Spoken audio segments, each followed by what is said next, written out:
तो चलिए बुलेटिन की शुरुआत करते हैं। आईसीएसई बोर्ड 10वीं परीक्षा का परिणाम आज घोषित होने के बाद देश भर से 4 ऐसे बच्चे हैं जिन्होंने पहला स्थान हासिल किया है। चारों बच्चों ने 500 में से 499 अंक अपने रिजल्ट में दर्ज किए। इस दौरान Lucknow CMS Kanpur road branch में पढ़ने वाली नेशनल टॉपर छात्रा कनिष्का मित्तल से हमारे संवाददाता अशहर असरार ने खास बातचीत की है। आपको बता दें कि कनिष्का मित्तल ने 99.80% अंक हासिल किए हैं। साथ में नेशनल टॉपर हैं तनिष्का जी, सबसे पहले तो आपको बहुत बहुत मुबारक हो, बहुत आपको बधाई इस चीज़ के लिए। किसको अपनी जो आपने कामयाबी जो अचीवमेंट करी है, किसको श्रेय देना चाहेंगे? सबसे पहला सभी को श्रेय देना चाहूँगी, भगवान को, अपने पेरेंट्स को, टीचर्स को, फ्रेंड्स को, सबको। तो कैसे प्रिपरेशन कर रही थी आप, क्योंकि कोविड का भी समय चल रहा था, उसके बाद अचानक से स्कूल खोले गए और फिर एग्ज़ाम हो गया, तो कितना चैलेंजिंग रहा ये? स्टार्टिंग में तो हमने 4 महीने तो नॉर्मल पैटर्न की तरह ही किया था, फिर एमसीक्यू पैटर्न आ गया तो उसके लिए फिर अलग तरीके से तैयारी शुरू की थी। 9th थोड़ा कोविड की वजह से रहा था, 10th हमने मोर और लेस ऑफलाइन ही किया था। और टीचर्स की गाइडेंस फॉलो कीजिए, वो जो भी एडवाइस देते हैं उनको बहुत एक्सपीरियंस है, उन्हीं की गाइडलाइंस को फॉलो करें। आगे किस तरीके का आपका एम है, क्या कुछ आप अचीव करना चाहती हो, कैसा गोल है आपका? मैंने अपना फाइनल गोल नहीं डिसाइड किया है, मैं अभी law as a degree pursue करूंगी और मैं क्लैट की तैयारी करूंगी। तो ये तनिष्का 3 नेशनल टॉपर हैं आईसीएसई बोर्ड की, और साफ तौर से इन्होंने भगवान का शुक्रिया किया, अपने पेरेंट्स का शुक्रिया किया है और एक अच्छी परसेंटेज ला करके एक बड़ी अचीवमेंट हासिल करी है। कैमरा पर्सन रियाज के साथ मैं अशर असरार, जनता टीवी, लखनऊ। तो वहीं दूसरी तरफ लखनऊ के लुलु मॉल का विवाद थमने का नाम नहीं ले रहा है। अभी हाल ही में नमाज का विरोध करने के लिए करणी सेना सामने आई है। करणी सेना लुलु मॉल पर प्रदर्शन के लिए पहुंच रही थी, लेकिन उससे पहले ही 1090 चौराहे पर पुलिस ने उसको रोक लिया। करणी सेना की सभी गाड़ियों पर लुलु मॉल बॉयकॉट के बैनर लगे हुए थे। दूसरी तरफ आपको बता दें कि अभी तक इस पूरे मामले में कुल 24 गिरफ्तारियां धारा 151 के तहत हो चुकी हैं और सभी अभियुक्तों को गिरफ्तार करते हुए 14 दिनों की न्यायिक अभिरक्षा में भेज दिया गया है। साथ ही मौजूदा वक्त में लखनऊ के कमिश्नर डीके ठाकुर खुद सुरक्षा व्यवस्था पर नजर बनाए हुए हैं। इस समय मॉल के इर्द गिर्द सुरक्षा में 3 थानों की पुलिस तैनात है।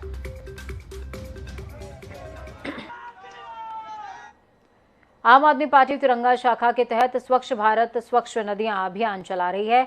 इस कड़ी में आज सांसद अजय सिंह की अगुवाई में गाजियाबाद के संजय सिंह की अगुवाई में गाजियाबाद के हिंडन नदी के छठ पूजा घाट को साफ करने का काम किया गया, जिसमें जिला अध्यक्ष डॉक्टर सचिन शर्मा ने सफाई अभियान की रूपरेखा और सामग्री की व्यवस्था की। मीडिया से बातचीत के दौरान संजय सिंह ने सरकार पर तंज कसते हुए कहा कि सरकार स्वच्छ भारत अभियान के तहत गंगा यमुना जैसी नदियों को साफ करने के लिए नारे तो लगाती है, पर नदियों की सफाई पर कोई काम नहीं हुआ है।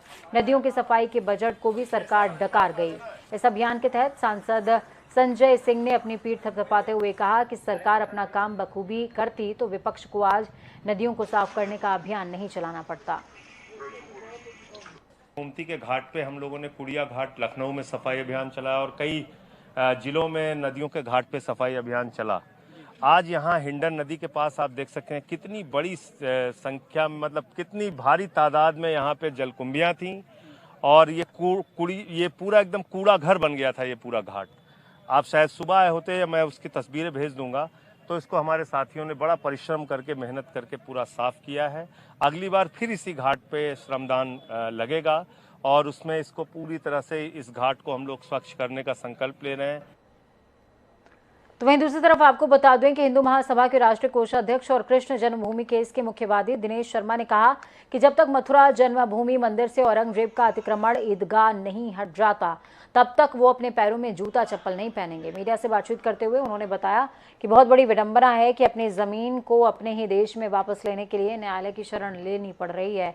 आपको बता दें कि इससे पहले भी दिनेश शर्मा न्यायालय में कृष्ण भगवान के अभिषेक के लिए प्रार्थना पत्र दे चुके हैं। बहुत ही विडंबना का विषय है। हमारे हिंदुओं का जो मथुरा में कृष्ण जन्मभूमि मंदिर था, उसको औरंगजेब ने तोड़वा के शाही ईदगाह का निर्माण कराया। मैंने आज संकल्प लिया है कि जब तक ये औरंगजेब का अतिक्रमण ईदगाह न्यायालय के द्वारा हम इसको मथुरा से हटा नहीं देंगे, तब तक मैं नंगे पैर ही रहूँगा। उत्तर प्रदेश में समाजवादी पार्टी के वरिष्ठ नेता और रामपुर सीट से विधायक आजम खान की मुश्किलें कम होने का नाम नहीं ले रही हैं। मई में सुप्रीम कोर्ट से सपा विधायक को जमानत मिली थी, जिसके बाद वो सीतापुर जेल से बाहर आए थे, लेकिन उसके बाद भी प्रशासन लगातार उन पर शिकंजा कसते रहा। अब आजम खान के साथ ही उनके बेटे अब्दुल्ला आजम खान और पत्नी तंजीन फातिमा पर भी जांच की आंच पहुंच गई है। दरअसल शनिवार को सपा विधायक आजम खान रामपुर के एमपी एमएलए कोर्ट में पेश हुए। 2 जन प्रमाण पत्र और डूंगरपुर से संबंधित 2 मामलों में रामपुर के एमपी एमएलए कोर्ट में सुनवाई चल रही है। इस केस में आजम खान के बेटे और स्वार सीट विधायक अब्दुल्ला आजम भी आरोपी हैं।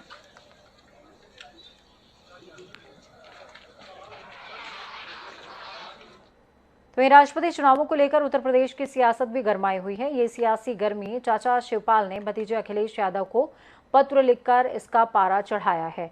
शिवपाल यादव ने जहां मुलायम को आईएसआई एजेंट कहने वाले विपक्ष के राष्ट्रपति उम्मीदवार यशवंत सिन्हा को समर्थन न देने की मांग की, तो वहीं लखनऊ मध्य से सपा विधायक रविदास मेहलोत्रा ने सवाल किए हैं और उनके सवालों से सियासत उफान पर है। रविदास मेहलोत्रा ने जनता टीवी से खास बातचीत करते हुए कहा कि अखिलेश शिवपाल यादव मुलायम को हत्यारा कहने वाली भाजपा को समर्थन क्यों दे रहे हैं।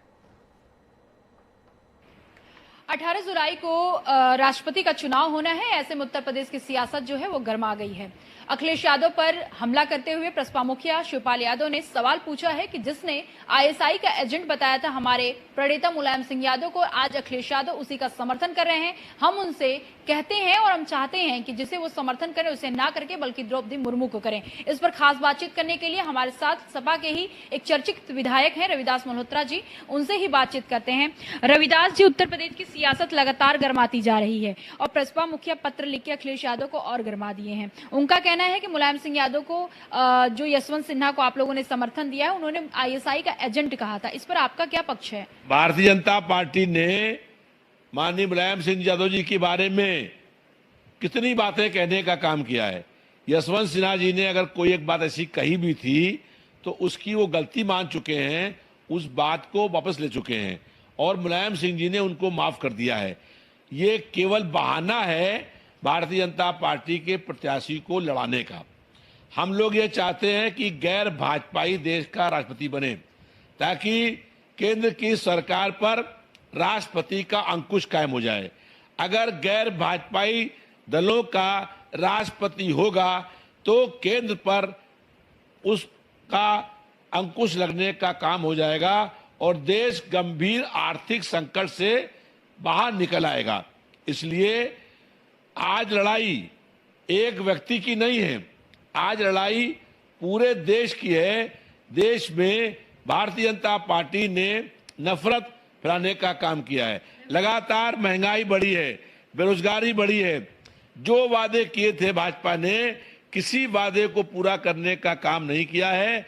भारतीय जनता पार्टी के खिलाफ पूरे देश में जन आक्रोश है। लोग ये चाहते हैं कि भारतीय जनता पार्टी के प्रत्याशी जो हैं वो हारे और गैर भाजपाई दलों के जो प्रत्याशी यशवंत सिन्हा हैं वो चुनाव जाने का काम करें। हमारी विधायकों से अपील है कि अपनी अंतरात्मा के आवाज पर यशवंत सिन्हा को वोट देने का काम करें। धन्यवाद। ये थे रविदास मल्होत्रा जी। इनका साफ तौर पे कहना था कि देखिए हमने यशवंत सिन्हा को समर्थन दिया है और मेरे जितने भी विधायक हम उनसे कहना चाहेंगे कि आप लोग अपने अंतरात्मा की आवाज को सुनिए और यशवंत सिन्हा को समर्थन दीजिए।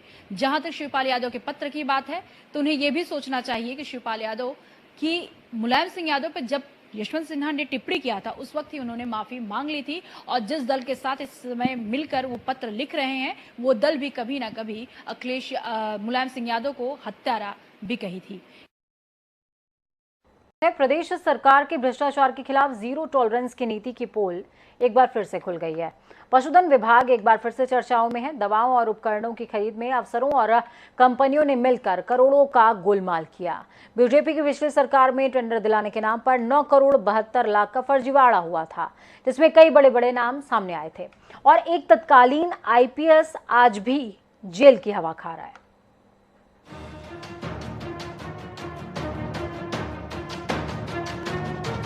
उत्तर प्रदेश में घोटालों की बाढ़ आ गई है और उस बाढ़ में सभी अधिकारी अपनी अपनी घोटालों की नाव लेकर तैर रहे हैं।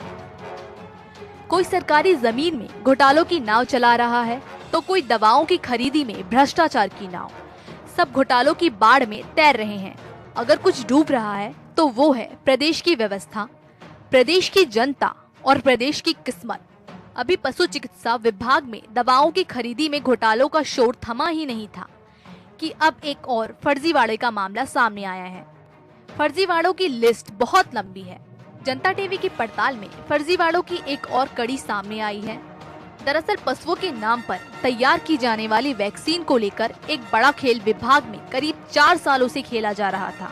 विभाग में पहले पशुओं को दी जाने वाली 8 तरह की वैक्सीन खुद ही तैयार की जाती थी और वैक्सीन बनाने की इतनी क्षमता खुद विभाग के पास थी कि वो प्रदेश के अलावा दूसरे राज्यों में भी वैक्सीन की सप्लाई करते थे।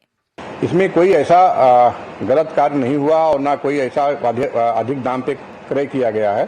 सभी सामान जीएम पोर्टल से खरीदे गए हैं। सभी दवाइयाँ ई टेंडर के माध्यम से खरीदी गई हैं और नियमानुसार खरीदे गए हैं। जांच में होने पर यह पता चल जाएगा कि कौन सा सामान गलत है, कौन सा सही है। दवाइयों के संबंध में बताना चाहूँगा कि ये दवाइयाँ जांच कराई जाती हैं। जो सब स्टैंडर्ड दवाइयाँ होती हैं वो दवा सप्लायर से उसकी वसूली की जाती है, उनको ब्लैक लिस्टेड किया जाता है, वो कार्रवाई कर दी गई है। करीब 4 साल पहले और हाईटेक बनाने के लिए करोड़ों की लागत में मशीनें खरीदी गई, लेकिन इसके बाद भी मशीनों को कूड़े में डाल दिया गया और विभाग में वैक्सीन बनाने का काम बंद कर दिया। तब से हैदराबाद में एक कंपनी से 3 गुने दामों में वैक्सीन को खरीदा जाता था। एक साल में करोड़ों की लागत से वैक्सीन को खरीदने के बाद सभी जिलों में इसका सप्लाई किया जाता था। वहीं कुछ कर्मचारियों ने आरोप लगाया है कि कमीशन बाजों का ये बड़ा खेल है जो कि इस विभाग में सालों से चला आ रहा है। हैरान कर देने वाली बात तो ये है कि रिसर्च और वैक्सीन बनाने वाली कई कर्मचारी आज भी वहाँ नौकरी कर रहे हैं, जबकि वैक्सीन का निर्माण सालों से बंद है। ये चलती है, मशीनें चलती थी, वैक्सीन यहाँ बनती थी। ये तो अधिकारियों की कमी से, कमीशन खोरी की वजह से वैक्सीन जो बड़ी बड़ी कंपनियां हैं वो जो है पैसा दे दे करके अधिकारियों को, इस तरह सचिव मंत्री को, इसलिए जो है वैक्सीन आ रही बाहर से। उनका वेतन तो निकलता ही है, तो उनका कोई काम तो है नहीं यहाँ पे। काम उनका का रख रखाव, बाहर से सामान खरीदा गया वो लगा, वो अब उनको ड्यूटी उसमें लगा दी गई, भाई वो तो कहीं ना कहीं करेंगे। वहीं दूसरी ओर हैदराबाद में आने वाली वैक्सीन को लेकर कई अहम खुलासे हुए हैं। बताया जा रहा है कि वैक्सीन वहां से आती है और उनको मानकों के अनुसार कोल्ड कंटेनर में लाया जाता है ताकि 18 डिग्री सेल्सियस से कम तापमान में वैक्सीन को रखा जाए। लेकिन जब इसे अलग अलग जिलों में भेजा जाता है तो वैक्सीन को 42 डिग्री के तापमान में खुले डालों और ट्रकों में भेजा जाता है। जानकारों ने बताया है कि विभाग में बनने वाली वैक्सीन को किसी भी टेम्परेचर में रखने पर खराब नहीं होती थी, लेकिन कमीशन खोरी के चलते वैक्सीन का निर्माण बंद करा दिया गया। कुछ कर्मचारियों ने बिना कैमरे के सामने आए कुछ खुलासे भी किए हैं। कर्मचारियों का कहना है कि जब ये वैक्सीन पहली बात तो खरीदी नहीं जाती, पूरे स्टेट से ये कहीं कोई और नहीं बनाता, पहले यही इसी हेड ऑफिस में बनती थी, जबकि ये वैक्सीन जो है बेंगलोर से खरीदी जा रही है, हैदराबाद से खरीदी जा रही है और सिर्फ एक कंपनी है यहाँ पर, ब्रिलियंट बायो फार्मा। करीब 3 साल से यही एक कंपनी ऐसी है, इकलौती कंपनी जो सप्लाई दे रही है पशुपालन विभाग को। और ये कंपनी जब वहां से भेजती है तो इसको एक फ्रीजर वाले कंटेनर में ये वैक्सीन रख के आती है और कर्मचारियों को ये भी कहना है कि 7 डिग्री के बाद ये वैक्सीन खराब हो जाती है, इसीलिए इसे रेफ्रिजरेटर वाले कंटेनर में लेके आया जाता है। और यहाँ पर भी जब पशुपालन विभाग ये वैक्सीन पहुंचती है तो यहाँ पर भी उसे एक रेफ्रिजरेटर वाले जो कोल्ड स्टोरेज है उनमें रखा जाता है ताकि वैक्सीन खराब ना हो। लेकिन जब यहाँ से जिलों में सप्लाई जाती है तो ऐसे ही खुली हुई गाड़ियों में इनको भेजा जाता है, तो कहीं ना कहीं वो भी सवाल उठता है कि इन वैक्सीन की वैल्यू क्या रह जाती है, ये वैक्सीन क्या उस तरह से काम आती है जानवरों के जिस तरह से इनको वहां से बनाकर भेजा जाता है। तो कई तरह के सवाल हैं जो खड़े हो रहे हैं और लापरवाही की भी एक मिसाल देखने को मिलती है। कैमरा पर्सन रियाज के साथ तौकर के दुबई, जनता टीवी, लखनऊ। कल यानी कि 18 जुलाई को राष्ट्रपति चुनाव होने हैं। चुनाव के दौरान मतदान प्रक्रिया में कोई चूक ना हो जाए, इसको लेकर किसी विधायक या सांसद जनप्रतिनिधि का वोट खराब ना हो, इसको लेकर भाजपा पूरी मुस्तैदी से नजर बनाए हुए है। और इस संबंध में भाजपा ने विधायकों से लेकर सांसदों तक को मतदान प्रक्रिया समझाने के लिहाज से आज भाजपा प्रदेश कार्यालय में राष्ट्रपति चुनाव कार्यशाला का मॉक ड्रिल किया है, जिसमें तमाम मंत्री, विधायक और मुख्यमंत्री पुष्कर सिंह धामी खुद मौजूद रहे। अंदर से कुछ आ रहा, सब कुछ आ रहा। तो 2 निर्दलीय विधायक और 2 बहुजन समाज पार्टी के, उन्होंने हमारी राष्ट्रपति पद की उम्मीदवार द्रौपदी मुर्मू जी को समर्थन और मत देने का निर्णय किया है। मैं उन सभी का धन्यवाद करता हूं। और जगदीप धनखड़ जी को उपराष्ट्रपति पद का उम्मीदवार एनडीए ने बनाया है, इसके लिए मैं माननीय प्रधानमंत्री जी का और राष्ट्रीय अध्यक्ष जी का और एनडीए के समस्त नेताओं का और उनके जो समर्थक दल हैं उन सभी का धन्यवाद करता हूं। जगदीप धनखड़ जी का एक लंबा कैरियर रहा है, विभिन्न क्षेत्रों में उन्होंने अनेकों अनुभव प्राप्त किए हैं। राज्यपाल रहते हुए उन्होंने तमाम अच्छे कार्य किए हैं और जीवन के हर क्षेत्र में उनके उपराष्ट्रपति पद पर सुव्यवस्थित होने के बाद निश्चित रूप से हमारे देश का हर क्षेत्र में फायदा होगा, हर क्षेत्र में हमको लाभ मिलेगा। मोदी के समर्थन में मतदान करने का आश्वासन दिया है और कल वो भारतीय जनता पार्टी की जो प्रत्याशी एनडीए की उसके समर्थन में मतदान होगा। इसी प्रकार 2 निर्दलीय विधायक हैं, उन्होंने भी श्रीमती मुर्मू जी को वोट देने का निश्चय किया। सभी विधायकों ने सही मतदान किया और साथ ही जो हमारे अन्य सहयोगी हैं, बसपा के 2 साथी और इंडिपेंडेंट, उन्होंने भी भारतीय जनता पार्टी की प्रत्याशी के पक्ष में मतदान किया।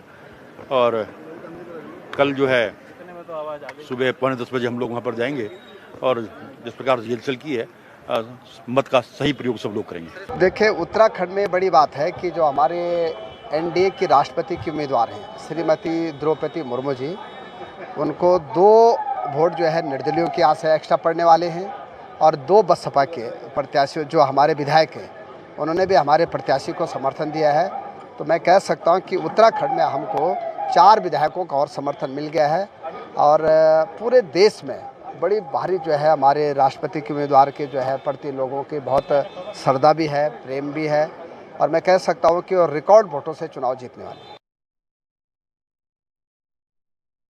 वहीं शनिवार की देर रात मोहान क्षेत्र में एक बाइक सवार युवक पर बाघ ने हमला करके उसे मौत के घाट उतारने के मामले में रविवार को ग्रामीणों ने वन विभाग की कार्यशैली के खिलाफ नारेबाजी की, प्रदर्शन किया और नेशनल हाईवे 309 पर जाम भी लगा दिया। इस बीच वहां से गुजर रहे प्रदेश के पूर्व मुख्यमंत्री हरीश रावत भी जाम में फंसने के बाद ग्रामीणों के बीच पहुंचे और उन्होंने घटना पर दुख जताते हुए ग्रामीणों की समस्याओं को सुना। मामले में करीबन 3 घंटे तक जाम में सैकड़ों वाहन फंसे हुए थे, लेकिन घंटों तक मौके पर वन विभाग का कोई अधिकारी पहुंचा, ना ही प्रशासन।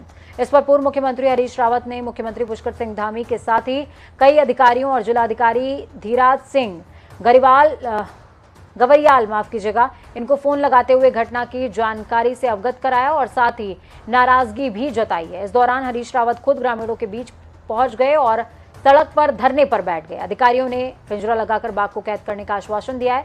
उसके बाद ग्रामीणों ने जाम खोल दिया। ये दूसरा अटैक है बाघ का और एक व्यक्ति पहले मरा, फिर ये दूसरा मर गया। तो लोगों में क्रोध है, गुस्सा है और उसकी बॉडी ट्रेस नहीं हुई कल शाम से। और मैंने अभी कहा, डीएफओ से भी कहा और चीफ मिनिस्टर से भी मेरी बात हो गई है।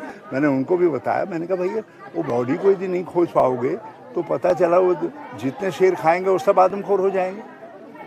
वो तो कल शाम से इनकी टॉप प्रायोरिटी होनी चाहिए थी। सर्च पार्टियां बना करके जंगल में डाली जानी चाहिए थी ताकि कम से कम जो है उस मांस को दूसरे शेर बचे और वो खा सके। देहरादून में लगातार हो रही चोरी की घटनाओं पर रोक लगाने के लिहाज से पुलिस प्रशासन लगातार मुस्तैद है। इसके साथ ही एसएसपी दिलीप सिंह कुंवर के चार्ज संभालते ही इन घटनाओं का खुलासा होना शुरू हो चुका है। आपको बता दें कि कुछ दिन पहले निम्बस एकेडमी में हुई चोरी की घटना को लेकर पुलिस लगातार सुराग लगा रही थी।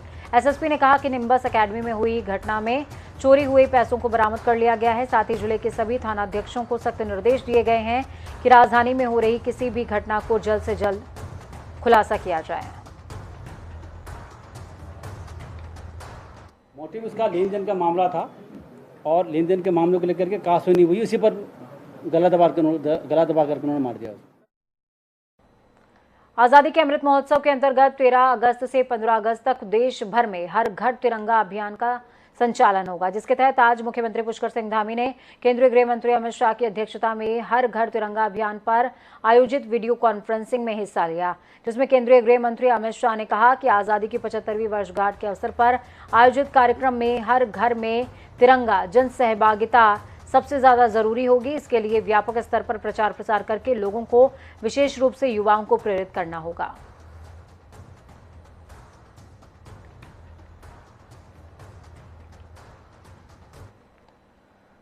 वक्त यहाँ पर छोटे से ब्रेक का। ब्रेक के उस पार खबरों का सफर लगातार जारी रहेगा। बने रहिए जनता टीवी के साथ, क्योंकि हमें आपकी ताकत, हमारी ये कामना कि आपका आने वाला कल आज से बेहतरीन भी हो और सुरक्षित भी। नमस्कार।